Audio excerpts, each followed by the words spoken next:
Hello, എല്ലാവർക്കും സുഖമാണെന്ന് വിചാരിക്കുന്നു. പുതിയൊരു വീഡിയോയിലേക്ക് എല്ലാവർക്കും സ്വാഗതം.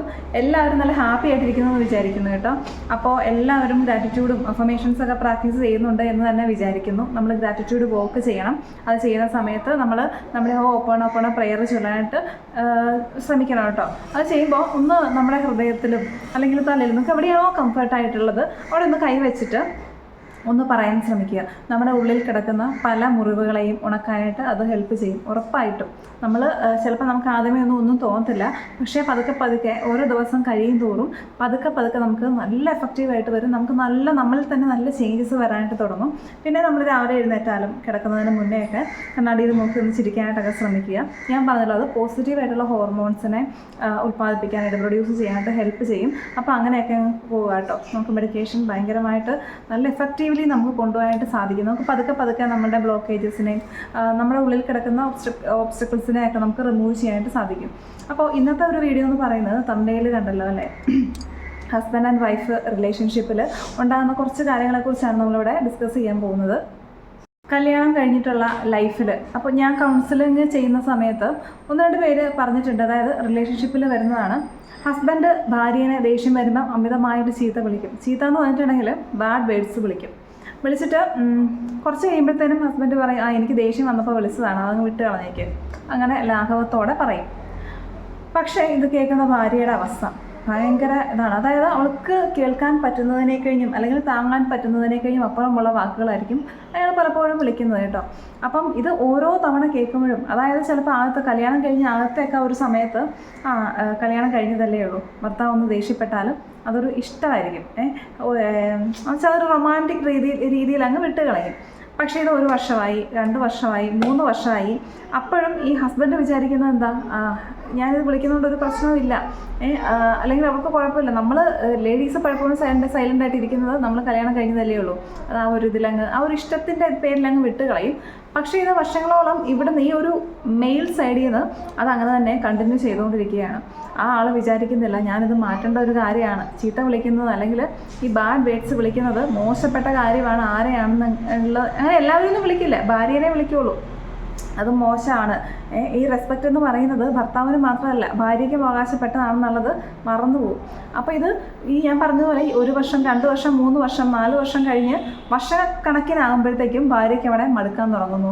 അവൾ ആഗ്രഹിച്ചു തുടങ്ങും, അവൾക്ക് റെസ്പെക്റ്റ് വേണം, എനിക്ക് എന്നെ ഇങ്ങനെ വിളിക്കുന്നത് ഇഷ്ടമല്ല എന്നുള്ളത് ഉള്ളിൽ നിന്ന് തോന്നും. പതുക്കെ ഈ ഒരു ബാഡ് വേർഡ്സൊക്കെ അവളെ ഭയങ്കരമായിട്ട് ഒരു സ്ട്രെസ് ഫീലിലാക്കും. പ്രത്യേകിച്ച് കുഞ്ഞുങ്ങളൊക്കെ ഉണ്ടായിക്കഴിഞ്ഞിട്ട് അവരുടെയൊക്കെ മുന്നിൽ വെച്ച് വിളിക്കുമ്പോൾ അല്ലേ, എന്തായാലും ഒരു ഫാമിലി വരുമ്പം അവർ കുഞ്ഞുങ്ങളുടെ മുന്നിലൊക്കെ വെച്ചൊക്കെ ആയിരിക്കും ഈ ഒരു അങ്ങോട്ടും ഇങ്ങോട്ടുള്ള വഴക്കും കാര്യങ്ങളൊക്കെ ഉണ്ടാകുന്നത്. അപ്പോൾ അവരുടെ മുന്നിലൊക്കെ വെച്ചിട്ടും കേൾക്കേണ്ടി വരുന്നത്, കുട്ടികളത് പറഞ്ഞു തുടങ്ങുന്നു. അപ്പോഴൊക്കെ ആയിരിക്കും ഇതിൻ്റെ ഒരു ബുദ്ധിമുട്ടും അല്ലെങ്കിൽ ഇത് എത്ര മോശപ്പെട്ട കാര്യമാണെന്നൊക്കെ പലരും മനസ്സിലായി തുടങ്ങുന്നത്. അപ്പോഴത്തേക്കും ഒരുപാട് ലേറ്റ് ആവും. അപ്പോഴത്തേക്കും ഈ ഭർത്താവിന് നിർത്താനും പറ്റുന്നില്ലാത്തൊരവസ്ഥ, ദേഷ്യം വന്നാൽ അങ്ങനെ ഓട്ടോമാറ്റിക്കലി വന്നു പോകണം. ഭാര്യയ്ക്ക് അത് ഇഷ്ടമല്ല, കാരണം അവളത് മനസ്സിലാക്കുന്നുണ്ട് അത് മോശപ്പെട്ട കാര്യമാണ്. എനിക്കും ഉണ്ട് സെൽഫ് റെസ്പെക്റ്റ് എന്നുള്ളത്. മക്കളുടെ മുന്നിൽ ഇങ്ങനെ വെച്ച് വിളിക്കുന്നു, മക്കളും അത് കേൾക്കുന്നു. അപ്പോൾ അത് എത്രത്തോളം മോശപ്പെട്ട കാര്യമാണെന്നുള്ളത് ചിന്തിച്ച് പിന്നെ ഓരോ തവണയും ദേഷ്യപ്പെട്ട് ഈ ഒരു കാര്യം അവൾ കേൾക്കേണ്ടി വരുമ്പം അവൾക്ക് മാനസികമായിട്ടൊരു ഡിപ്രഷൻ അല്ലെങ്കിൽ സ്ട്രെസ്സാണ്. പതുക്കെ അവൾ ഡൗൺ ആകാൻ തുടങ്ങുകയാണ് ചെയ്യുന്നത്. അങ്ങനെ ഇരുന്ന് വിഷമിച്ച് ഡൗൺ ആയി ഒരു ദിവസം പെട്ടെന്ന് ഇതങ്ങ് ദേഷ്യമായിട്ട് വരും. അങ്ങനെ അവൾ റിയാക്ട് ചെയ്ത് തുടങ്ങുമ്പം ഹസ്ബൻഡ് എടുത്ത് തിരിച്ച് ദേഷ്യപ്പെടും. ഇങ്ങനെ പുള്ളി ദേഷ്യപ്പെട്ട് എന്തെങ്കിലും ബാഡ് വേർഡ്സ് ഒക്കെ പറയുമ്പം ഭാര്യയും തിരിച്ച് ദേഷ്യപ്പെടാൻ തുടങ്ങുന്നു. അങ്ങനെ ഇത് വലിയൊരു പ്രശ്നമായി മാറുന്നു. ഇതിപ്പോൾ എവിടെയാണ് ശരിക്കും പ്രശ്നം? അതായത് ആണുങ്ങൾ വിചാരിക്കണ്ടേ, ഇങ്ങനെ ചീത്ത വാക്കുകൾ നമ്മൾ പറയാൻ പാടില്ല ആരെയാണെന്നുണ്ടെങ്കിലും അല്ലേ. നമ്മളിപ്പോൾ നമുക്കൊരാളോട് ദേഷ്യം തോന്നുവാണ്, പുറത്ത് സംസാരിക്കുന്ന ഇവരുടെ സ്റ്റാഫ് അല്ലെങ്കിൽ ഫ്രണ്ട്സ് ആരെങ്കിലും, എത്രയോ ആൾക്കാരോട് ഒരു ദിവസം മിങ്കിൾ ചെയ്യുന്നുണ്ട്, ഇവരെയൊക്കെ ദേഷ്യം വന്നിട്ടുണ്ടെങ്കിൽ ഈ ബാഡ് വേർഡ്സ് വിളിക്കുമോ? ഇല്ല, ഒരിക്കലും ഇല്ല. തിരിച്ച് അങ്ങനെ വിളിച്ചിട്ടുണ്ടെങ്കിൽ തിരിച്ച് നല്ലത് കിട്ടും അറിയാം, നല്ലത് പറയുന്നറിയാം, അല്ലെങ്കിൽ ആ ബന്ധം അവിടെ തീരുന്ന അവർക്ക് നന്നായിട്ട് അറിയാം. അതുകൊണ്ട് എല്ലായിടത്തും ഈ പണിക്ക് അവർ പോവില്ല.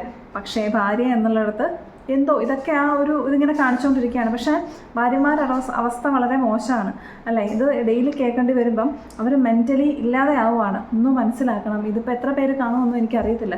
പക്ഷേ ഇത് അവരെ മാനസികമായിട്ട് മെൻ്റലി അവർക്ക് ഇൻസൾട്ട് ആവും. കുറേ കഴിയുമ്പോൾ ഞാൻ പറഞ്ഞു ആദ്യമേ ഒന്നും ഇത് ആർക്കും ഒരു പ്രശ്നമായിട്ട് ചിലപ്പോൾ തോന്നത്തില്ല. പക്ഷേ ഗ്രാജ്വലി ഇത് അവർക്ക് ഭയങ്കര ഇൻസൾട്ട് ആവുന്നു, ഷെയിം ആവുന്നു. മക്കളുടെ മുന്നിൽ വെച്ചിട്ട് മക്കൾ ഇത് റിപ്പീറ്റ് ചെയ്യുമ്പം അവർക്കത് ശരിക്കും ഇതിനെക്കുറിച്ചുള്ളൊരു ബോധം ശരിക്കും വീണ് തുടങ്ങും. അപ്പം ഇതൊക്കെ എത്ര വലിയ മോശപ്പെട്ടൊരു കാര്യമാണ് എന്നുള്ള ചിന്തിച്ച് പിന്നെ ഓരോ തവണ ഇത് കേൾക്കേണ്ടി വരുമ്പം ഇവർക്ക് വിഷമമാണ് എനിക്കിങ്ങനെ കേൾക്കേണ്ടി വരുന്നത്. ചിലപ്പം ഈ ചീത്ത വിളിക്കുന്ന ആളൊക്കെ വലിയ എഡ്യൂക്കേറ്റഡ് ആയിരിക്കും, പുറമേ എല്ലാവരുടെയും മുന്നിൽ നല്ല ഇമേജ് ഉള്ള ആളായിരിക്കും. പക്ഷേ വീട്ടിൽ ഭാര്യയുടെ അടുത്ത് എങ്ങനെയാണ്? എത്രത്തോളം വിഷമം ഉണ്ടാക്കുന്ന ഒരു കാര്യമാണല്ലേ. എല്ലായിടത്തും ഭയങ്കര സ്നേഹത്തിൽ സംസാരിക്കും, എല്ലാവർക്കും നല്ല റെസ്പെക്റ്റും എല്ലാം കൊടുക്കുന്ന ഒരാളാണ്. പക്ഷേ വീട്ടിലുള്ള ഭാര്യയ്ക്ക് ഈ പറയുന്ന ഒരു കാര്യം സാധനങ്ങളൊക്കെ മേടിച്ചു കൊടുക്കും, പൈസ കൊടുക്കും, ഇതൊക്കെ. പക്ഷേ അതല്ല, അതൊക്കെ വേണമെന്നല്ല, പക്ഷെ നമുക്ക് ഈ ഒരു റെസ്പെക്റ്റും വേണം അല്ലേ. നമ്മൾ പുറമേ ഉള്ളവരെയും ലോകത്തുള്ളവരെയും എല്ലാം സന്തോഷിപ്പിച്ചിട്ട് വീട്ടിൽ കൂടെ നിർത്തേണ്ടവളെ മാത്രം ഈ ചീത്ത വാക്കുകൾ പറഞ്ഞ് വിഷമിച്ചിട്ടുണ്ടെങ്കിൽ അതിലെന്താ അർത്ഥമുള്ളത്? ഈ കൂടെയുള്ളവളെയാണ് നമ്മളെപ്പോഴും ചേർത്ത് നിർത്താനായിട്ട് അല്ലേ. ലോകത്തുള്ള എല്ലാവരെയും വെറുപ്പിക്കണം എന്നല്ല, നമ്മൾ ഏറ്റവും കൂടുതൽ സ്നേഹിക്കേണ്ടതും ഏറ്റവും കൂടുതൽ റെസ്പെക്റ്റ് ചെയ്യേണ്ടതും എല്ലാം നമ്മുടെ മക്കളുടെ അമ്മേനെയാണ് അല്ലേ. അപ്പോൾ അത് കൊടുക്കാനായിട്ട് ശ്രമിക്കുക. അല്ലാതെ നമ്മൾ ദേഷ്യം വരുമ്പോൾ എല്ലാവർക്കും ദേഷ്യം വരും. ഈ ഫീലിങ്സ് ഇമോഷൻസൊക്കെ എല്ലാവർക്കും ഉള്ളതാണ് എന്ന് വെച്ചിട്ട് ദേഷ്യമില്ലാതാകാൻ മനുഷ്യനായിട്ടുണ്ടെങ്കിൽ ഈ എല്ലാ ഫീലിങ്സും ഉള്ള ആളാണ് മനുഷ്യൻ എന്ന് പറയുന്നത്. പക്ഷേ ദേഷ്യം വരുമ്പോൾ അതിൽ പ്രയോഗിക്കുന്ന കുറേ വാക്കുകളുണ്ട്, അതൊരിക്കലും അത് കൺട്രോൾ ചെയ്യാൻ നോക്കണം. കാരണം ഇത് കേൾക്കുന്ന ആളെ ഡെഫിനറ്റ്ലി ഒരു തരം ട്രോമയിലാക്കുകയാണ് ചെയ്യുന്നത്. നിങ്ങളൊന്ന് ആലോചിച്ച് നോക്കുക, ഈ ഭാര്യമാർ ദേഷ്യം വരുമ്പം ഭർത്താക്കന്മാരോട് ഇതുപോലെ ബാഡ് വേർഡ്സ് ഒക്കെ പറഞ്ഞിട്ടുണ്ടെങ്കിൽ നിങ്ങൾ സഹിക്കുമോ? ഇല്ല. ചിലപ്പോൾ കുറേ കഴിയുമ്പോൾ ഡിവോഴ്സ് പോലെ. ഈ ഭാര്യമാർ ഞാൻ പറഞ്ഞില്ല 8-9 വർഷമൊക്കെ ആയി, പക്ഷേ ഈ ഭർത്താക്കന്മാർ അത്രയും വർഷവും നീണ്ടു പോവില്ല, അവർ വേണ്ടാന്ന് വെച്ച് പോവും. അപ്പോൾ അതാണ് ഈ റെസ്പെക്റ്റ്, ഇതെല്ലാം എല്ലാവർക്കും വേണം ലൈഫിൽ. എല്ലാവരും എല്ലാവരും അർഹതപ്പെട്ടതാണ്, എല്ലാവർക്കും വേണം ഈ ഒരു റെസ്പെക്റ്റ് എന്ന് പറയുന്നത്. ഞാൻ പറഞ്ഞല്ലോ, നമ്മൾ പുറത്തുള്ളവർക്ക് നമ്മൾ അവരെയൊക്കെ എല്ലാവരും റെസ്പെക്റ്റ് ചെയ്യും, എല്ലാവർക്കും ഭയങ്കര വാല്യൂ കൊടുക്കും. ചിന്തിക്കുക, കൂടെയുള്ളവൾക്ക് ഞാൻ എത്രമാത്രം റെസ്പെക്റ്റ് കൊടുക്കുന്നുണ്ട്, അവളെ എന്തുമാത്രം ഞാൻ ചേർത്ത് നിർത്തുന്നുണ്ട്, അവളെ എത്രമാത്രം ഞാൻ കേൾക്കുന്നുണ്ട് എന്നൊന്ന് ചിന്തിച്ച് നോക്കുക. എത്രയോ പേര് പ്രത്യേകിച്ച് കല്യാണം കഴിഞ്ഞിട്ട് ഭർത്താവിൻ്റെ വീട്ടിൽ ചെല്ലുമ്പം പലപ്പോഴും അവൾ ഒറ്റയ്ക്കായിരിക്കും അല്ലേ. എത്രയൊക്കെ വാക്കുകളും ബുദ്ധിമുട്ടുകളും മറ്റുള്ളവർ പറഞ്ഞ്, ചിലപ്പം ഹസ്ബൻഡിൻ്റെ അമ്മ അല്ലെങ്കിൽ ബന്ധുക്കൾ പലതും പറഞ്ഞ് വേദനിപ്പിക്കുന്നുണ്ടാവും. പ്രത്യേകിച്ച് പ്രവാസികളുടെ ഭാര്യമാരൊക്കെ ഇത് ശരിക്കും ഫേസ് ചെയ്യുന്ന ആൾക്കാരാണ്. ഇതൊക്കെ സഹിച്ച് ചിലവർ നന്നായിട്ട് റിയാക്ട് ചെയ്തിട്ടുണ്ടാവും കേട്ടോ. നന്നായിട്ട് റിയാക്ട് ചെയ്യുന്നവരെ പിന്നെ ആ റിയാക്ട് ചെയ്യുന്നവർക്കേ കുഴപ്പം ഉണ്ടാവുള്ളൂ. എന്തുകൊണ്ട് റിയാക്ട് ചെയ്തു അല്ലെങ്കിൽ എന്തായാലും സാഹചര്യം അതൊന്നും നോക്കത്തില്ല. ഇതിൽ ചില എക്സെപ്ഷണൽ കേസസ് ഒക്കെ ഉണ്ട്, അത് ഞാൻ പറയുന്നില്ല. പൊതുവേ നടക്കുന്ന കുറച്ച് കാര്യങ്ങളാണ് ഞാനിപ്പോൾ പറയുന്നത് കേട്ടോ. അപ്പോൾ നമ്മൾ വിചാരിക്കേണ്ടത് ഇത്രയൊക്കെ സഹിച്ച് മക്കളുണ്ടായി അവരെ നന്നായിട്ട് വളർത്തി എന്തൊക്കെ കാര്യങ്ങൾ അവർ ഇപ്പോൾ ജോലി ഉണ്ടെങ്കിൽ ജോലിക്കും പോകുന്നുണ്ട്. അപ്പോൾ എന്തൊക്കെ കാര്യങ്ങൾ ഹാൻഡിൽ ചെയ്യുന്നതല്ലേ. അപ്പോൾ നമ്മൾ എന്തോരം അവളെ റെസ്പെക്റ്റ് ചെയ്യണം അല്ലേ. നമ്മളങ്ങനെ നമ്മുടെ ദേഷ്യം വന്നു എന്നും പറഞ്ഞുകൊണ്ട് നമുക്ക് വായി തോന്നുന്നതൊക്കെ വിളിച്ച് പറഞ്ഞിട്ട് ഈ കേൾക്കുന്ന ആൾക്ക് ഓരോ ദിവസം കഴിയുന്നതോറും വല്ലാത്തൊരു ട്രോമയാണ് ഉണ്ടാകുന്നത്. ഈ ട്രോമകളെല്ലാം കൂടി കിടന്ന് ഒരു ദിവസം ഭയങ്കരമായിട്ട് അങ്ങ് പൊട്ടിത്തെറിച്ചിട്ട് അവളും തിരിച്ച് റിയാക്ട് ചെയ്തിട്ട് പിന്നെ പറഞ്ഞിട്ട് കാര്യമില്ല. കാരണം അവളെ ആ ഒരു അവസ്ഥയിൽ എത്തിച്ചത് ആരാണ് എന്നുള്ളത് ഫസ്റ്റ് ചിന്തിക്കുക. ഇവളിങ്ങനെ ആയിരുന്നോ ജീവിതത്തിൻ്റെ തുടക്ക സമയത്ത്, ഇവൾ എൻ്റെ കൂടെ ആയിരുന്ന സമയത്ത് ഇങ്ങനെ ആയിരുന്നു എന്നൊന്ന് ചിന്തിച്ച് നോക്കുക. അല്ലല്ലോ. അപ്പോൾ ആരാണ് ഇവളിങ്ങനെ മാറാൻ കാരണം, ഇവളുടെ ഈ മാറ്റത്തിന് കാരണം ആരാണ്? ഞാൻ അല്ലെങ്കിൽ എൻ്റെ കൂടെയുള്ള ആൾക്കാരാണെന്നുള്ളതൊന്ന് റിയലൈസ് ചെയ്തിട്ട് ഒന്ന് ചേർത്ത് പിടിക്കാൻ നോക്കുക. നമുക്ക് ദേഷ്യപ്പെടാൻ അവകാശമൊക്കെ ഉണ്ട്, അല്ലെങ്കിൽ വഴക്ക് പറയാൻ അവകാശമുണ്ട്, ഇല്ലെന്നല്ല. പക്ഷെ അതിലെ വാക്കുകൾ കൊണ്ടുണ്ടല്ലോ നമുക്ക് ഒരാളെ തകർത്ത് കളയാൻ പറ്റും. കാരണം ആ വ്യക്തി, നമ്മൾ ഏറ്റവും കൂടുതൽ സ്നേഹിക്കുന്ന ഒരു വ്യക്തിക്ക് മാത്രമേ നമ്മൾ ഏറ്റവും കൂടുതൽ വേദനിപ്പിക്കാനായിട്ട് സാധിക്കുകയുള്ളൂ. അത് സത്യമാണ്. അതുകൊണ്ട് നമ്മൾ ഒരുപാട് സ്നേഹിക്കുന്ന ഒരു വ്യക്തിയോട് സംസാരിക്കുമ്പം അയാളുടെ ഇമോഷൻസിനെയും ആ ഒരു ബന്ധത്തെയൊക്കെ മാനിച്ചുകൊണ്ട് സംസാരിക്കുക. പ്രത്യേകിച്ച് ഭാര്യയ്ക്ക് ഒരുപാട് റെസ്പെക്റ്റ് കൊടുക്കണം, അവളത് അർഹിക്കുന്നുണ്ട്. അതുകൊണ്ട് തന്നെയാണ് കേട്ടോ. കാരണം ഭർത്താവ് അത് കൊടുത്തില്ലെങ്കിൽ വേറെ ആരും കൊടുക്കാൻ പോകുന്നില്ല. ഭർത്താവിൻ്റെ വീട്ടുകാർ കൊടുക്കുമോ, ബന്ധുക്കൾ കൊടുക്കില്ല. ഭർത്താവ് കൊടുക്കാത്ത ബഹുമാനം ഇത് വേറെ ആരും കൊടുക്കത്തില്ല. അതുകൊണ്ടാണ് പിന്നെ അവൾ ഒറ്റപ്പെട്ട് അവളുടെ മനസ്സ് വേറെ പല രീതിയിലും ആയി പോകും. ചിലവർ പല ട്രോമയിലായി പോകുന്നു, പല രീതിയിലായി പോകും. നമ്മൾ അതിൻ്റെ ഒന്നും ആവശ്യമില്ല. നമ്മൾ ഇത്രയും ചെയ്താൽ മതി, കൂടെയുള്ള ആളെ ചേർത്ത് പിടിക്കുക. പിന്നെ ചില ഭർത്താക്കന്മാരൊക്കെ പറയുന്ന ഒരു കാര്യമുണ്ട്, എനിക്ക് നിന്നെയല്ലേ പറയാൻ പറ്റുള്ളൂ, പുറത്ത് ആരെങ്കിലും പോയി പറയാൻ പറ്റുമോ? അപ്പോൾ അറിയാം പുറത്ത് ആരെയും പറയാൻ പറ്റാത്ത കാര്യമാണ് ഞാൻ ഭാര്യയെ പറയുന്നത് എന്നുള്ളത് നന്നായിട്ട് അറിയാം. എന്നിട്ടാണ് ഇവർ ഈ പറയുന്നത്. അപ്പോൾ അതിൻ്റെ ആവശ്യം എന്താ? ചീത്ത പറയണം എന്നുള്ളത് നിർബന്ധമുള്ള കാര്യമൊന്നുമല്ല, ബാഡ് വേർഡ്സ് പറയണം എന്നുള്ളത് നിർബന്ധമുള്ള കാര്യമൊന്നുമല്ല. നമ്മുടെ ഏറ്റവും ഫീലിങ്സ് നമ്മളെ ഏറ്റവും അടുപ്പമുള്ളവരായിരിക്കും നമ്മുടെ ഫീലിങ്സൊക്കെ കാണിക്കുന്നത്. ദേഷ്യമായാലും നമ്മുടെ സങ്കടമായാലും എല്ലാം നമ്മൾ ഏറ്റവും അടുപ്പമുള്ളവരോട് മാത്രമേ കാണിക്കുകയുള്ളൂ. ശരി തന്നെയാണ്. പക്ഷേ ഈ ദേഷ്യം കാണിക്കുമ്പം അതിൽ ആവശ്യമില്ലാത്ത കാര്യങ്ങൾ ഉൾപ്പെടുത്തേണ്ട ആവശ്യമില്ല. നമ്മൾ പറയുന്നുണ്ടല്ലോ, എനിക്ക് നിന്നോടല്ലേ ഏറ്റവും കൂടുതൽ അടുപ്പമുള്ളത്, എനിക്ക് നിന്നോടല്ലേ കാണിക്കാൻ പറ്റുള്ളൂ. ആ നിന്നെ തന്നെ തകർത്ത് കളയുന്ന വാക്കുകൾ പറഞ്ഞിട്ടുണ്ടെങ്കിൽ ആ വ്യക്തിക്ക് തിരിച്ചുണ്ടാകുന്ന ഫീലിങ്സ് എന്തോ ആയിരിക്കും. അയാളെ ഇല്ലാതാക്കിയിട്ട് നമ്മളുടെ ഫീലിങ്സ് നമുക്ക് കാണിക്കണം? ഇല്ല. എപ്പോഴും മര്യാദ കൊടുക്കുക, സ്നേഹം കൊടുക്കുക, കെയറിങ് കൊടുക്കുക, അത് തന്നെയാണ് വേണ്ടത്. റെസ്പെക്റ്റ് എന്ന് പറയുന്നത് ഭർത്താവിന് മാത്രമല്ല, ഈ സ്ത്രീ കാറ്റഗറിക്കും അത് വേണ്ടതാണ്. എല്ലാവർക്കും കൊടുക്കും. ചിലപ്പോൾ ഭാര്യമാരാണ് ഇതൊക്കെ അനുഭവിക്കേണ്ടത്. ഞാൻ പറഞ്ഞില്ല, പ്രവാസികളുടെ ഭാര്യമാരുടെ കാര്യമൊക്കെ അവരിതൊക്കെ എക്സ്ട്രീം ലെവലിൽ അനുഭവിക്കുന്നതായിരിക്കും. കാരണം അവരെ സംബന്ധിച്ച് അവരുടെ ഏറ്റവും വലിയ റിലീഫ് ഭർത്താവിൻ്റെ കോള് വരുന്നതാണ്. കാരണം അവരെ ഏകദേശം നല്ല അത്യാവശ്യം ഒറ്റപ്പെട്ട് ജീവിക്കുന്ന ഒരു കൂട്ടം തന്നെയാണ് കേട്ടോ. അതായത് ഹസ്ബൻഡ് ഗൾഫിലാണെന്നുണ്ടെങ്കിൽ ഭാര്യ ഒന്നെങ്കിൽ ഹസ്ബൻഡിൻ്റെ വീട്ടിലായിരിക്കും, അല്ലെങ്കിൽ സ്വന്തം വീട്ടിലായിരിക്കും. അപ്പോൾ വേറെ മാറി ഒറ്റയ്ക്ക് താമസിക്കുന്ന അങ്ങനെയുള്ളവരും ഉണ്ടായിരിക്കാം. ഈ ഹസ്ബൻഡിൻ്റെ വീട്ടിൽ താമസിക്കുന്നവരുടെ അവസ്ഥ ഒന്ന് ആലോചിച്ച് നോക്കി. അവർക്ക് അവിടുന്ന് ഒരുപാട് പ്രശ്നങ്ങളുണ്ടായിരിക്കും. ചിലവരുണ്ടല്ലോ നന്നായിട്ട് സ്ട്രോങ് ആയിട്ട് നിൽക്കുന്നവരൊക്കെ ഉണ്ട്. ആദ്യമേ ഭയങ്കര പാവമായിട്ട് പിന്നെ അത്യാവശ്യം സ്ട്രോങ്ങിലേക്കൊക്കെ വരുന്ന ആൾക്കാരുണ്ട്. അങ്ങനെയൊക്കെ മാറുമ്പോൾ ആൾക്കാർക്ക് ഭയങ്കര പ്രശ്നമാണ്. എന്തെങ്കിലും പറഞ്ഞിട്ടുണ്ടെങ്കിൽ തിരിച്ച് റിയാക്ട് ചെയ്തിട്ടുണ്ടെങ്കിൽ. എന്നുവെച്ചാൽ ആരും ആദ്യമേ ഇങ്ങനെ വാളും പരിചയെടുത്ത് നിൽക്കുന്ന ആൾക്കാരൊന്നും അല്ല. സാഹചര്യങ്ങളും സമ്മർദ്ദങ്ങളും പ്രശ്നങ്ങളും ഒറ്റപ്പെടുത്തലുകളും കുറ്റപ്പെടുത്തലുകളും ഈ പറഞ്ഞ ബാഡ് വേർഡ്സ് യൂസ് ചെയ്യലും ഇതൊക്കെ തന്നെയാണ് പലരെയും മാറ്റിമറിക്കുന്നത്. അല്ലാതെ ആരും തുടക്കത്തിലെ മാറുന്നൊന്നുമില്ല, അല്ലെങ്കിൽ തുടക്കത്തിലെ ആരും റിയാക്ട് ചെയ്ത് നിൽക്കുന്നൊന്നുമില്ല. പല സാഹചര്യങ്ങളിലും പിടിച്ചു നിൽക്കാനായിട്ടും അല്ലെങ്കിൽ സ്വരക്ഷയ്ക്കും ഒരു സെൽഫ് റെസ്പെക്റ്റിനും അല്ലെങ്കിൽ അത്രയ്ക്ക് പറ്റുന്നില്ല എന്നൊരു സിറ്റുവേഷനൊക്കെ വരുമ്പോഴായിരിക്കും പലരും റിയാക്ട് ചെയ്ത് തുടങ്ങുന്നത്. അങ്ങനെ റിയാക്ട് ചെയ്ത് തുടങ്ങുമ്പോൾ അത് പലർക്കും ഭയങ്കര വിഷയമായിരിക്കും. അപ്പം നമ്മളെന്താ വേണ്ടത്? ആരാണെങ്കിലും ഇപ്പോൾ ഒരു കല്യാണം കഴിഞ്ഞൊരു പെണ്ണ് കയറി വരുവാണെന്നുണ്ടെങ്കിൽ അവളെ ഇങ്ങനെ കുറേ പേരുണ്ടാവും മെഷർ ചെയ്യാനായിട്ട്. ഇട്ട ഓർണമെൻറ്റ്സിൻ്റെ എണ്ണം, മേക്കപ്പിൻ്റെ അളവ്, ഓർണമെൻറ്റ്സ് കുറഞ്ഞു പോയിട്ടുണ്ടെങ്കിൽ അത് എല്ലാത്തിനും ഇങ്ങനെ നോക്കിയിട്ട് ചിലപ്പോൾ ഒരു മടിയില്ലാതെ പെണ്ണിനെ മുഖത്ത് നോക്കി പറഞ്ഞ് അവളുടെ കോൺഫിഡൻസ് കളയുന്ന ആൾക്കാർ വരെയുണ്ട്. അപ്പം എനിക്ക് അങ്ങനത്തെ എക്സ്പീരിയൻസ് ഉണ്ടായിട്ടുണ്ട് കേട്ടോ. അപ്പം അങ്ങനെയൊന്നും വേണ്ട. എന്തിനാണ് ഇങ്ങനെ ആവശ്യമില്ലാത്ത ജഡ്ജ്മെൻറ്റുകളിലേക്ക് പോകുന്നത്? ഒരാളെ വിഷമിപ്പിക്കുന്ന കാര്യമാണെന്നുണ്ടെങ്കിൽ ഒരാൾക്ക് അത്രയും ഒരാളുടെ ഏറ്റവും വലിയൊരു മൊമെൻ്റാണ് കല്യാണം എന്നുള്ളതല്ലേ. അപ്പോൾ ആ ഒരു നിമിഷത്തിൽ നമ്മൾ എന്തിനാണ് ഇങ്ങനെയുള്ള നെഗറ്റീവുകൾ പറയുന്നത്? നമ്മൾ കാരണം ആരെയും വിഷമിപ്പിക്കാതിരിക്കാൻ നോക്കണം. അത് നമ്മുടെ ഉത്തരവാദിത്തമാണ്. നമ്മൾ ആവശ്യമില്ലാത്ത ഓരോ കാര്യങ്ങളിൽ കയറിയിട്ട് ആവശ്യമില്ലാത്ത ഞാൻ അതിനെക്കുറിച്ചൊരു കാര്യത്തെക്കുറിച്ച് വീഡിയോ സ്പെഷ്യലൈസ് ചെയ്യാനുണ്ട്. അതായത് ഡെലിവറി കഴിഞ്ഞിട്ട് കിടക്കുന്ന അല്ലെങ്കിൽ പ്രഗ്നൻസി ടൈമിലൊക്കെ കയറി ചെല്ലുന്ന ചില അമ്മായിമാരൊക്കെ ഉണ്ട്. എൻ്റെ പൊന്നെ, ആ പെണ്ണിനെ ചിലപ്പോൾ തകർത്ത് എറിഞ്ഞിട്ടായിരിക്കും വരുന്നത്. അതുപോലെയാണ് കല്യാണം കഴിഞ്ഞിട്ട് ഉള്ള ഒരു പെൺകുട്ടികളുടെ അവസ്ഥ. ചില സ്ഥലങ്ങളിൽ അല്ലെങ്കിൽ ചില ആൾക്കാരൊക്കെ അങ്ങനെ ഉണ്ട്. അപ്പോൾ ചിലവർ പറഞ്ഞിട്ട് അവരുടെ സ്പെഷ്യൽ ഡേ ആയിരിക്കും. പ്രത്യേകിച്ച് ഇപ്പോൾ ഡെലിവറി കഴിഞ്ഞിട്ട് പേരിടിയിൽ ചടങ്ങ് അല്ലെങ്കിൽ കുഞ്ഞിനെ കാണാൻ വരുന്നതൊക്കെ ആരെങ്കിലുമൊക്കെ വരുമ്പം ഭയങ്കര സന്തോഷമായിരിക്കും, എൻ്റെ കുഞ്ഞിനെ കാണാൻ വരിക എന്നുള്ളത്. പക്ഷെ വന്നു കഴിഞ്ഞിട്ട് ചിലവർ പറയുന്ന കമൻറ്റുകളാണ് സഹിക്കാൻ പറ്റുന്നില്ല. കേൾക്കുന്ന ആ പ്രസവിച്ച് കിടക്കുന്ന പെൺകുട്ടിയുടെ അവസ്ഥയുണ്ടല്ലോ, ഭയങ്കര ബുദ്ധിമുട്ടായിരിക്കും. അത്രയും നാൾ തിരിഞ്ഞു നോക്കാത്ത ഒരു വ്യക്തിയായിരിക്കും അന്ന് ചെന്നിട്ട് അവളെ ഭയങ്കരമായിട്ട് ഓരോ കാര്യങ്ങൾ പറഞ്ഞ് വേദനിപ്പിക്കുന്നത്. അതുപോലെ തന്നെയാണ് കല്യാണത്തിന് വരുന്ന ആൾക്കാർ അല്ലെങ്കിൽ ഭർത്താവിൻ്റെ ചില ബന്ധുക്കൾ അല്ലെങ്കിൽ സ്വന്തം ബന്ധുക്കൾ ആരെങ്കിലും ജഡ്ജ് ചെയ്യാൻ വേണ്ടി പോകും. അപ്പോൾ അവർക്ക് ഇങ്ങനെ നെഗറ്റീവുകൾ പറഞ്ഞ് ഓരോ കുറ്റങ്ങളും കുറവുകളൊക്കെ പറഞ്ഞ് ഇങ്ങനെ അത് അവരുടെ ഒരു ഹോബിയാണ്. അപ്പം നമ്മളിതൊക്കെ എന്ത് കേട്ടാലും എനിക്ക് വിഷയമല്ല എന്നുള്ള രീതിയിലൊക്കെ മാറണമെന്നുണ്ടെങ്കിൽ കുറേ അടികൾ കിട്ടിയിട്ട് മാത്രമേ നമുക്ക് അങ്ങനെ മാറാൻ പറ്റുള്ളൂ. പക്ഷേ ഫസ്റ്റ് ടൈമൊക്കെ ഇങ്ങനെയുള്ള കാര്യങ്ങളൊക്കെ ഭയങ്കരമായിട്ട് വിഷമം വരും, ഭയങ്കരമായിട്ട് തകർന്നു പോകും. നമുക്കങ്ങ് കേട്ട് നിൽക്കുമ്പം അയ്യോ, കാരണം നമ്മൾ അത്രയും നാളും അങ്ങനെയുള്ള കാര്യങ്ങളൊന്നും കേട്ടിട്ടുണ്ടാവില്ല. പ്രത്യേകിച്ച് നമ്മുടെ വിവാഹ ജീവിതത്തിലേക്ക് കടന്നിട്ട് പല കാര്യങ്ങളും അങ്ങനെ കേൾക്കേണ്ടി വരും, ഭയങ്കര വിഷമമായിരിക്കും അല്ലേ. അപ്പം ഇങ്ങനെയുള്ള സിറ്റുവേഷൻസൊക്കെ മിക്കവരും ഇതൊക്കെ ഫേസ് ചെയ്തിട്ടുണ്ടായിരിക്കും. പിന്നെ ഓരോ ദിവസം കഴിയുന്തോറും അതിൻ്റെ പല വേർഷൻസ് ആയിരിക്കും ഫേസ് ചെയ്യേണ്ടത്. നമുക്കിവിടെയൊക്കെ എന്ത് ചെയ്യേണ്ടതെന്ന് വെച്ചിട്ടുണ്ടെങ്കിൽ നമ്മൾ സ്വയം ബോൾഡായിട്ട് മാത്രമേ ജീവിക്കാൻ പറ്റുള്ളൂ. സാഹചര്യങ്ങളൊക്കെ ഇങ്ങനെയൊക്കെ തന്നെ ആയിരിക്കും. നമുക്കൊരാളെയും മാറ്റാൻ പറ്റില്ല. നമ്മുടെ സാഹചര്യങ്ങൾ അല്ലെങ്കിൽ നമ്മളോട് ഇങ്ങനെ ഒന്ന് പറയുന്ന ആൾക്കാരെ ഒന്നും മാറ്റാൻ പറ്റില്ല. പക്ഷെ നമുക്ക് നമ്മുടെ ആറ്റിറ്റ്യൂഡിനെ ചേഞ്ച് ചെയ്യാൻ പറ്റും അല്ലേ. ഒന്ന് ആലോചിച്ച് നോക്കിയേ, നമ്മൾ ആദ്യം ഇവരെല്ലാം പറഞ്ഞാൽ ഇങ്ങനെ കേട്ട് ഇങ്ങനെ വിഷമിച്ച് നിൽക്കുമായിരുന്നു, അല്ലെങ്കിൽ ഡൗൺ ആയി നമ്മുടെ റൂമിൽ പോയിരിക്കും, ആഹാരം കഴിക്കാതിരിക്കും, സ്ട്രെസ്സായിട്ടിരിക്കും, കണ്ണാടി നോക്കി നമുക്കൊന്ന് ഒരുങ്ങാൻ പോലും തോന്നത്തില്ല അല്ലേ. എവിടെയെങ്കിലും പോകണമെങ്കിൽ ഒരുങ്ങാൻ തോന്നത്തില്ല.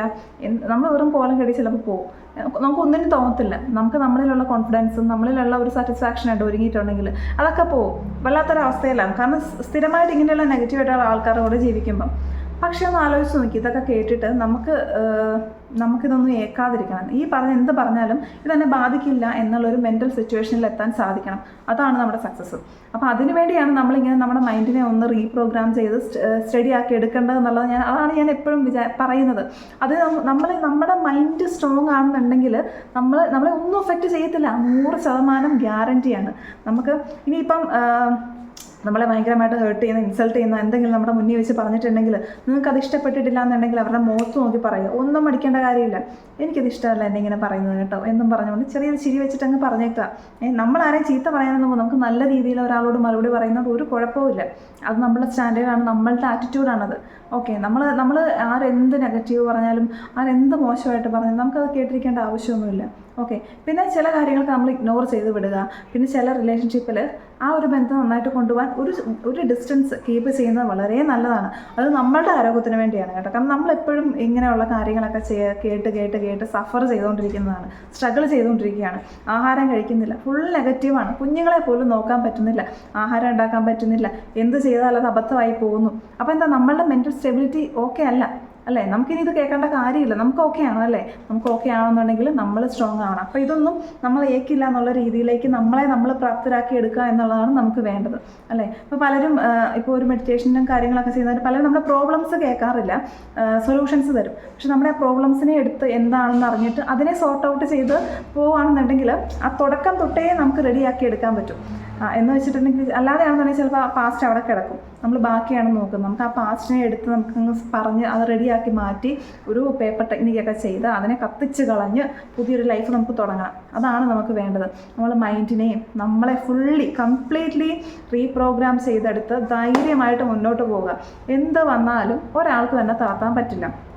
തളർത്തുന്ന കാര്യങ്ങളുമായിട്ട് പറഞ്ഞുകൊണ്ട് വന്നിട്ടുണ്ടെങ്കിൽ ധൈര്യമായിട്ട് നമ്മുടെ ഫേഷ്യൽ എക്സ്പ്രഷനാണ്, നമ്മുടെ ആറ്റിറ്റ്യൂഡാണ്, അതാണ് നമ്മുടെ ഫേഷ്യൽ നമ്മുടെ ഫേസിൽ ഒരു സങ്കടമോ അതിൻ്റെ ഒന്നും ആവശ്യമില്ല. ഫുള്ളി കോൺഫിഡൻസോട് കൂടി പറയുക, എനിക്കിത് ഇഷ്ടമല്ല.